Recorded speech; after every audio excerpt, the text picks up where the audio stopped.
What do the Beatles, Led Zeppelin, and even Elvis Presley have in common? Beyond being rock legends, they're surrounded by mysterious stories that sound straight out of a thriller movie. From hidden messages in their songs to alleged pacts with dark forces, these tales have fascinated fans for decades. Today, we'll dive into the 10 most intriguing urban legends in rock history and cross that thin line between reality and fiction. Let's begin.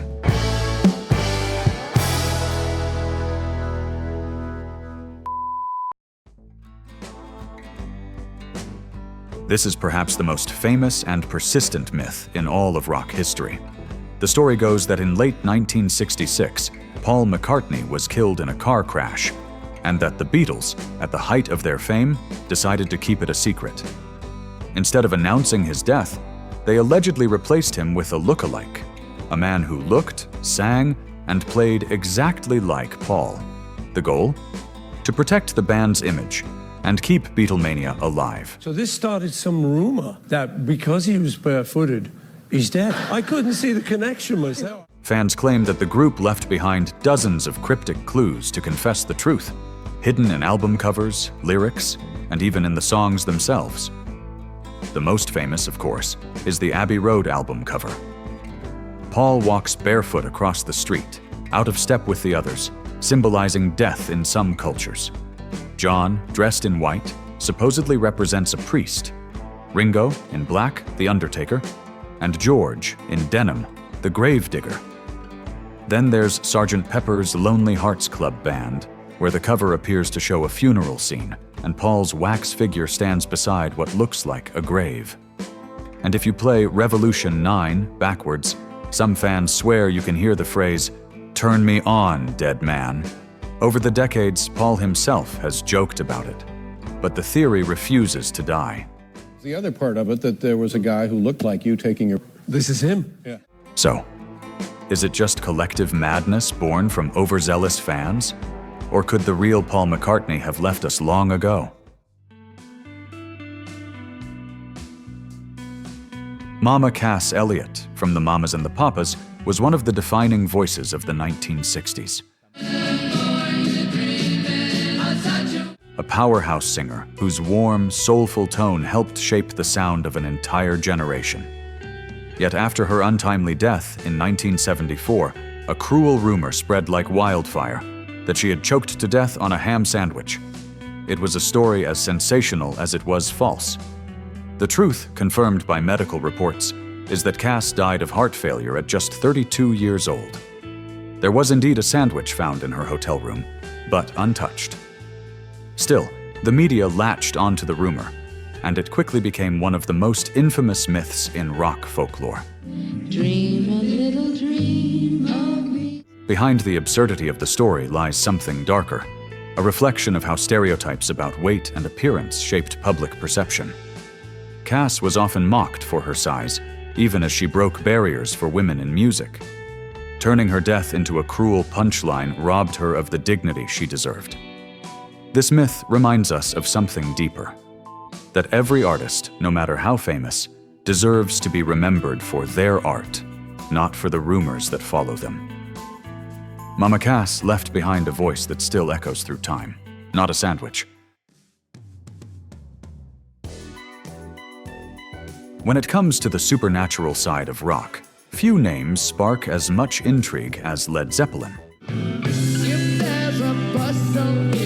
Their guitarist, Jimmy Page, was famously obsessed with mysticism and the occult. He even bought the mansion of Aleister Crowley, the notorious British occultist once dubbed the wickedest man in the world. Page's fascination with Crowley's writings and symbols fueled endless speculation that Zeppelin's massive success might not have been entirely of this world.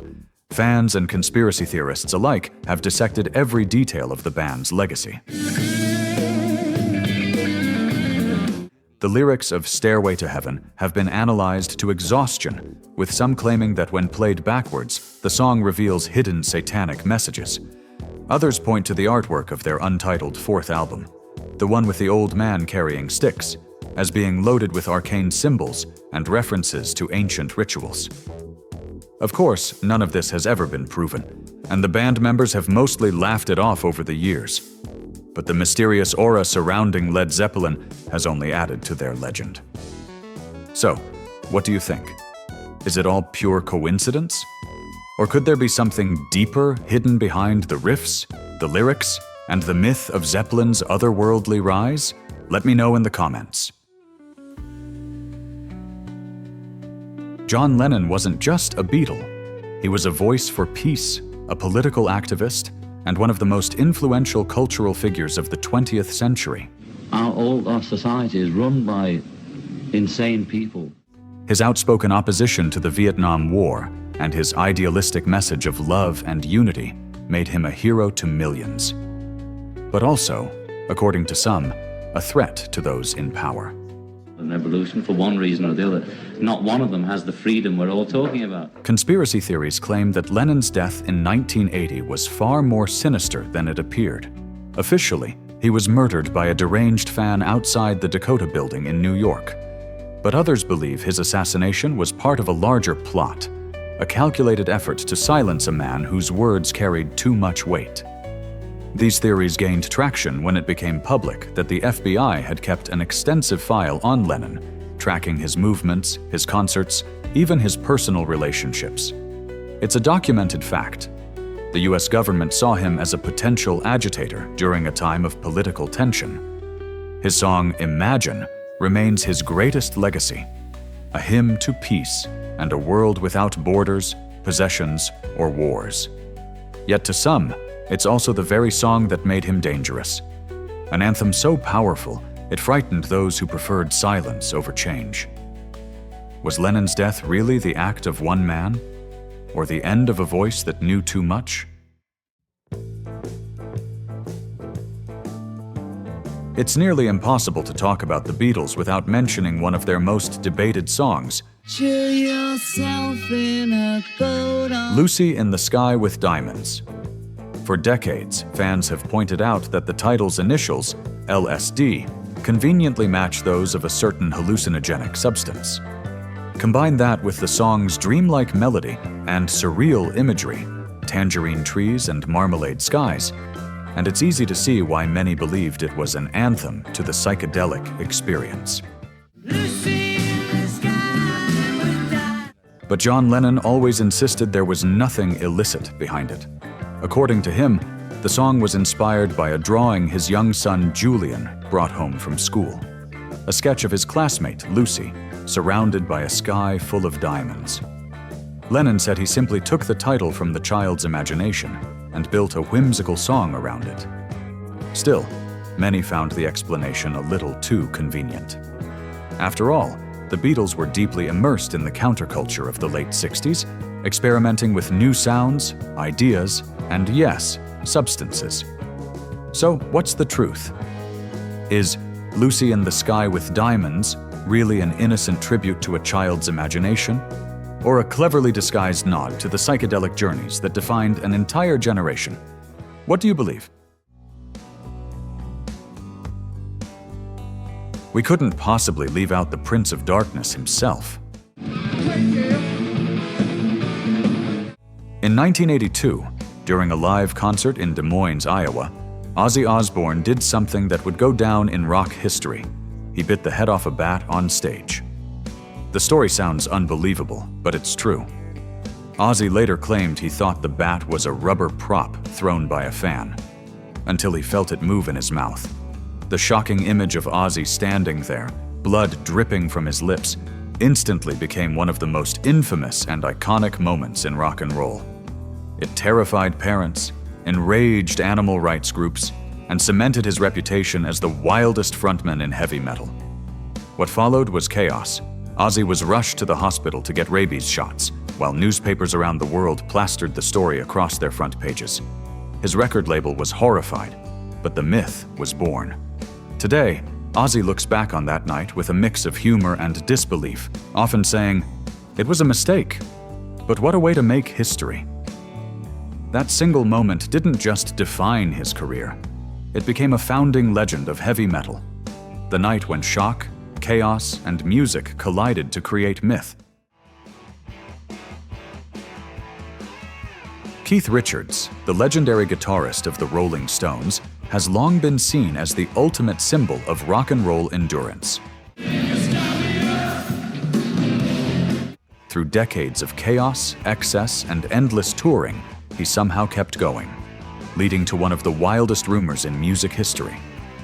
According to the myth, Richards once underwent a secret medical procedure in Switzerland, where doctors replaced all of his blood to detoxify his system. The story claimed it was part of an extreme attempt to flush out years of drug use and start fresh, the ultimate reboot for the world's most indestructible rock star. Keith himself has denied the tale many times, laughing it off as bloody nonsense. Still, fans couldn't let it go. The image of Richards lounging in a Swiss clinic, hooked up to tubes, swapping out his blood like a car getting an oil change, was just too perfect to die. Whether it ever happened or not doesn't really matter anymore. It's become part of his myth. The man who survived every excess, every fall, every era of rock, and lived to tell the tale. Because honestly, if Keith Richards is still alive, what on earth isn't possible?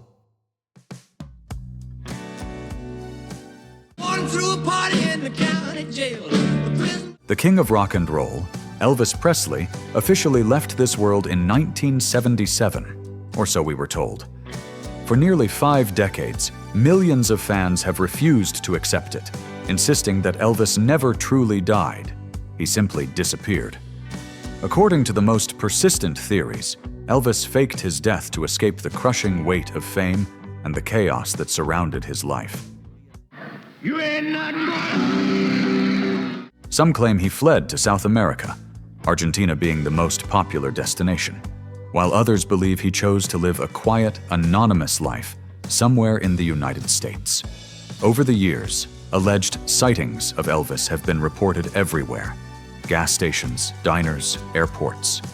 Photos have surfaced showing mysterious men with familiar sideburns and sunglasses, fueling the hope that maybe, just maybe, the king was still out there. Psychologists say this phenomenon comes from the deep emotional bond fans had with him. Elvis wasn't just a musician. He was a cultural force, a symbol of an era. Losing him was like losing a piece of the American dream itself. Whether he's resting in peace or sipping coffee in some distant town, one thing is certain: Elvis Presley never truly left us. His voice, his moves, and his myth live on, and in the hearts of his fans, the king is still very much alive.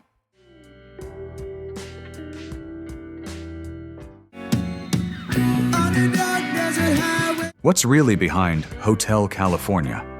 For decades, fans and conspiracy theorists have debated the meaning of the Eagles' haunting masterpiece.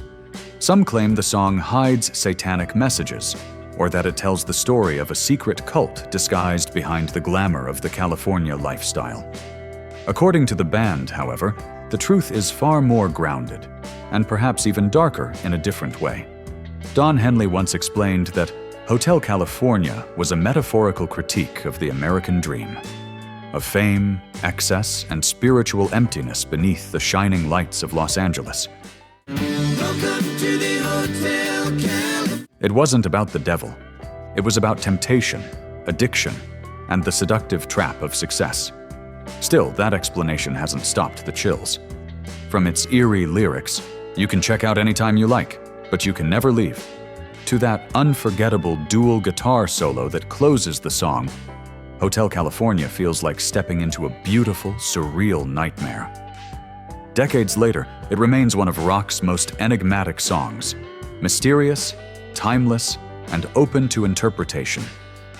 So tell me, when you hear those first haunting chords, do you hear a critique of fame, or a whisper from something darker? Before continuing, I invite you to subscribe and activate notifications so you don't miss any of our videos about rock legends. We upload videos every week, so let's continue. Let's travel back to the crossroads where rock itself was born. According to legend, Robert Johnson, the mysterious blues guitarist from Mississippi, made a pact with the devil to become the greatest musician of his time. The story says that one fateful night, Johnson took his guitar to a lonely crossroads at midnight. There, a dark figure appeared, took his instrument, tuned it, and handed it back, now charged with supernatural power.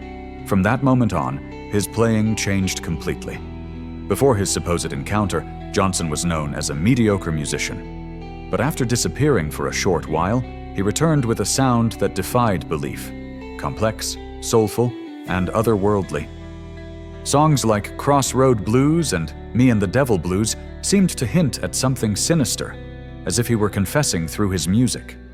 You knocked upon my door. I went to the crossroads. Johnson's life was brief and shrouded in mystery. He died at just 27, under strange circumstances, fueling even more speculation. But his legend, the man who sold his soul for the blues, became the foundation for generations of rock musicians who followed. Whether myth or truth, one thing is certain. At that fateful crossroads, the blues found its soul, and rock found its origin story. These myths reveal the magnetic power of rock and its lasting influence on our culture, and this is just the beginning. If these stories have sparked your curiosity, I invite you to dive into the life and the mysterious final chapter of Tony Lewis, the legendary voice of the outfield. Click here, and I'll see you in the next video, my fellow rock fan.